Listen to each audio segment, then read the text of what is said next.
Bonjour à toutes et à tous et bienvenue pour un nouvel épisode podcast et vidéo podcast d'EWI. Avant de commencer cet épisode, je vous invite à télécharger un manuel gratuit que j'ai créé spécialement pour vous, que vous pourrez télécharger sur mon site internet ewionline.com. Ce manuel en fait résume les 40 erreurs les plus communes que j'entends des apprenants de français. Ce manuel vous aidera énormément à ne plus répéter ces erreurs que j'entends très souvent. Ce sont des erreurs de phonétique, de grammaire, de vocabulaire et de conjugaison. Donc, je répète, ewionline.com et vous pouvez télécharger mon manuel gratuitement. Alors, aujourd'hui, je voulais vous proposer un épisode un peu différent. Je ne voulais pas vous parler de vocabulaire. Je voulais plutôt, vous proposer un épisode plus culturel et vous parler des jours fériés en France. Il y a officiellement 11 jours fériés en France.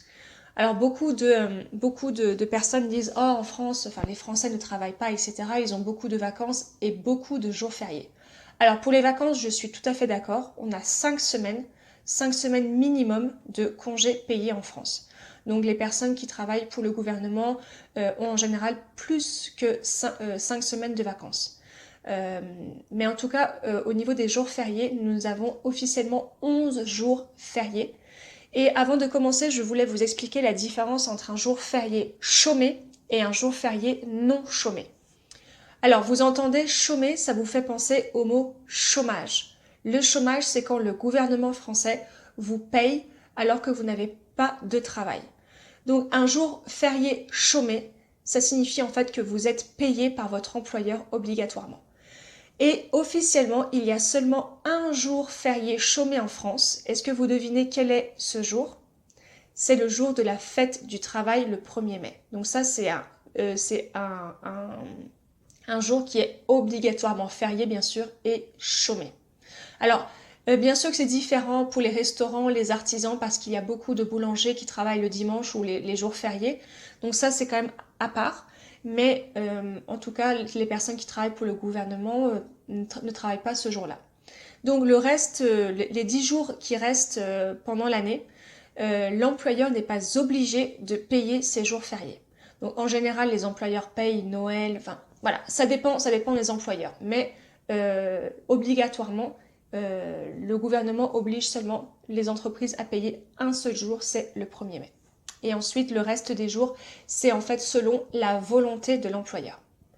Alors, quel est le premier jour férié de l'année? Alors, c'est le 1er janvier. Et le 1er janvier, donc ça j'entends souvent cette faute des apprenants de français, ce jour s'appelle le jour de l'an. Donc j'entends le premier jour de l'année, non, c'est le premier jour de l'an, l'apostrophe A-N. Et le 31 décembre, c'est la veille. La veille. En général, on utilise deux mots. Veille, officiellement, c'est la veille de Noël, donc c'est le 24 décembre, le soir du 24 décembre. Et la veille du 1er de l'an, c'est le soir du 31 décembre. Donc le jour de l'an, c'est un jour qui est férié.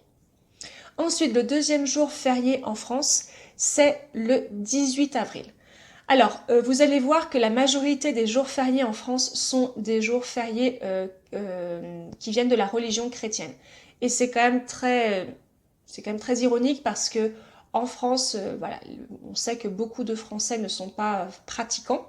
Donc, c'est plus au niveau, je dirais maintenant, ça fait partie de la culture judéo-chrétienne française en France en tout cas d'avoir ces jours fériés, mais c'est quand même très ironique parce que je peux vous assurer que beaucoup de Français ne savent pas en fait à quoi correspondent ces jours fériés. Donc ils sont très contents parce qu'ils ne travaillent pas et en général ils sont payés par leurs employeurs, mais ils ne connaissent pas en fait l'origine, la raison pour laquelle il y a ces jours fériés.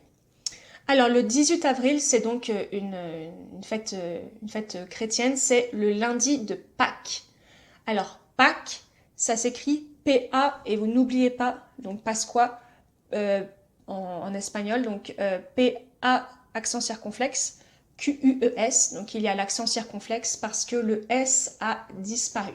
Donc je ne sais pas si vous saviez ça, mais beaucoup de mots en français ont un accent circonflexe. Ça signifie qu'avant, en ancien français, il y avait la lettre S. D'accord? Donc quand vous voyez un accent circonflexe, ça signifie qu'il y avait un S. Et en général, par exemple, je parle de l'espagnol parce que je parle espagnol. En général, quand il y a un accent circonflexe en français, il y a un S en espagnol. Donc Pâques, Pasqua en espagnol. Et j'imagine qu'en italien, ça doit être similaire. Ou en portugais. Alors, donc, le lundi en lui-même, donc on appelle ça le lundi de Pâques, donc ça c'est le 18 avril. En lui-même, le lundi n'est pas important. Ce qui est important, c'est le dimanche de Pâques, parce qu'en fait, ça correspond à la résurrection du Christ. Donc, avant, donc pour la petite anecdote historique, avant au temps de Rome, il y avait 8 jours consécutifs fériés après la résurrection du Christ, mais à partir de 1802, Napoléon a décidé en fait de le réduire à un jour férié, donc le lundi de Pâques. Alors pourquoi en fait en France il y a la tradition importante? Je sais qu'au Mexique, enfin en Mexique ça n'existe pas vraiment, c'est les chocolats de Pâques. Donc ça c'est une tradition vraiment qu'on aime beaucoup en France, qui est voilà, très importante. Donc en fait on cherche en fait le dimanche de Pâques, on cherche des œufs en fait en chocolat avec les enfants dans le jardin. Et en fait, pourquoi il y a cette tradition? Parce qu'en fait, les cloches en fait ne sonnent plus à partir du jeudi jusqu'au dimanche, d'accord? Par rapport ça fait référence à la mort du Christ et donc à la résurrection en fait du Christ. Les cloches se font bénir à Rome et donc les cloches amènent en fait les œufs de Pâques, voilà. Donc c'est pour annoncer la résurrection du Christ. Les cloches sonnent dans la nuit du samedi à dimanche et donc les œufs arrivent. Le dimanche. Le 1er mai, vous avez la fête du travail. Donc la fête du travail vient des États-Unis.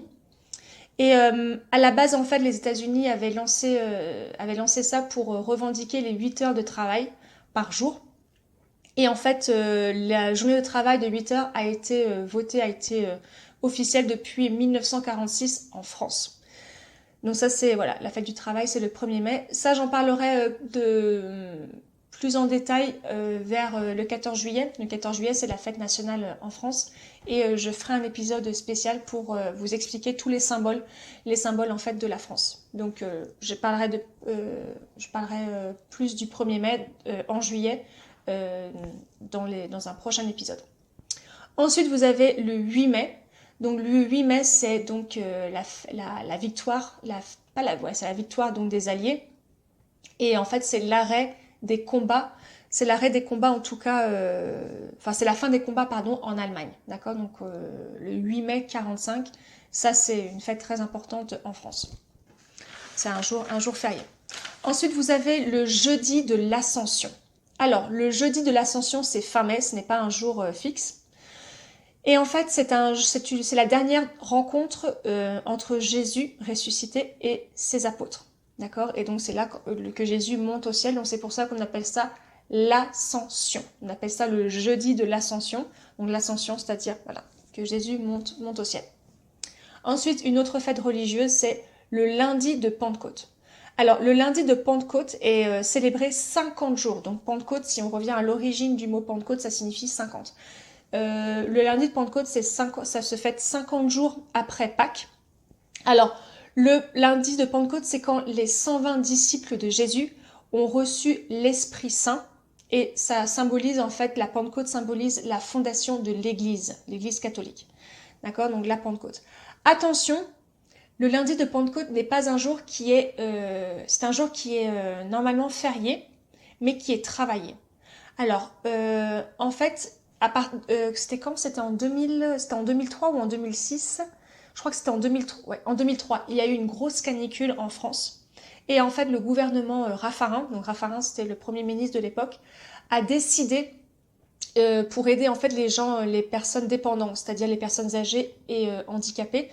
Et on a décidé depuis 2003 de créer un jour de solidarité. C'est-à-dire que tous les Français en France vont travailler, mais gratuitement. Ils ne vont pas être payés. Et les patrons, ils vont verser 0,3% du salaire brut au gouvernement. Et ça, en fait, ça va pouvoir... c'est en fait pour en fait avoir de l'argent pour les personnes, pour reverser l'argent en fait aux handicapés ou aux personnes âgées qui sont dépendantes.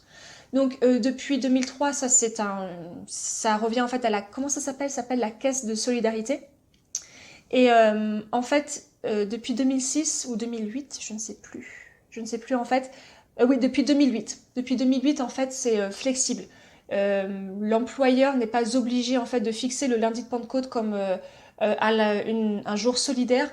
Il peut le faire n'importe quel jour de l'année, mais il faut au moins un jour dans l'année où le français va travailler gratuitement. Alors, oui, donc c'est 0,3% de la masse salariale brute qui va être reversée au gouvernement. Ensuite, un autre jour férié, c'est le 14 juillet. Donc le 14 juillet, c'est la fête nationale en France.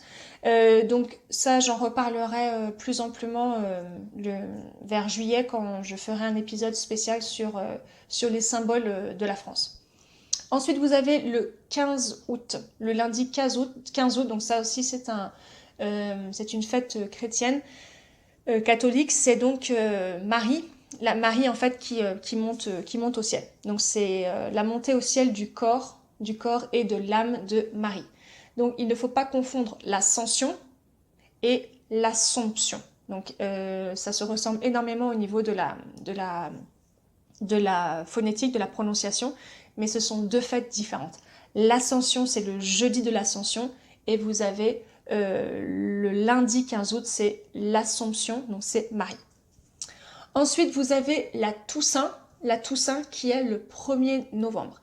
Alors, beaucoup de Français vont confondre la Toussaint et la fête des morts. La fête des morts, en fait, c'est le 2 novembre. Le 2 novembre, c'est là, en fait, où on va sur les tombes pour fleurir, en fait, les tombes de nos familles, des défunts de la famille. Ça, c'est le 2 novembre.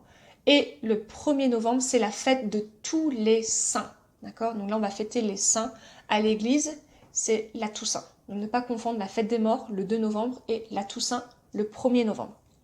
Ensuite, vous avez le 11 novembre. Donc le 11 novembre, c'est la fin des combats. C'est la fin des combats de la Grande Guerre. Quand on dit la Grande Guerre, c'est la Première Guerre mondiale. C'est donc en 1918. Donc le 11 novembre, c'est un hommage en fait qu'on rend aux combattants et aux soldats en fait qui sont décédés pour la France, le 11 novembre. Et enfin, le dernier jour férié de l'année, c'est le 25 novembre, c'est donc Noël. Et pour terminer, en fait, j'ai fait mes petites recherches et je voulais savoir en fait quel pays avait le plus de jours fériés. Alors, les pays qui ont le plus de jours fériés, c'est le Japon, c'est Chypre et vous avez aussi la Malaisie. Ces pays ont 15 jours fériés, donc quelques jours de plus que la France. Et j'ai fait mes petites recherches avec les jours fériés les plus étranges. Et en fait, j'ai vu que c'était en quel pays? Il y a au Turkménistan, il y a un jour spécial qui est dédié au melon turkmène. Et donc ce jour férié fait honneur, donc les Turkménistans font honneur à ce melon parce que c'est un fruit qui est délicieux. Donc moi personnellement je ne connais pas ce fruit, mais apparemment donc c'est un jour férié qui est fêté tous les deuxièmes dimanches d'août et qui fait honneur au melon du Turkménistan. Donc voilà pour cette petite anecdote du Turkménistan avec le jour du melon. Donc si une personne du Turkménistan ou d'origine turkmène m'écoute, ça me ferait plaisir de voir un petit commentaire. Et si vous avez déjà goûté ce melon, ça m'intéresse aussi de savoir, de lire vos commentaires. Voilà pour cet épisode de podcast qui était différent. Je voulais quelque chose d'un peu plus culturel pour changer des épisodes de vocabulaire. Je vous souhaite une excellente semaine et à très bientôt.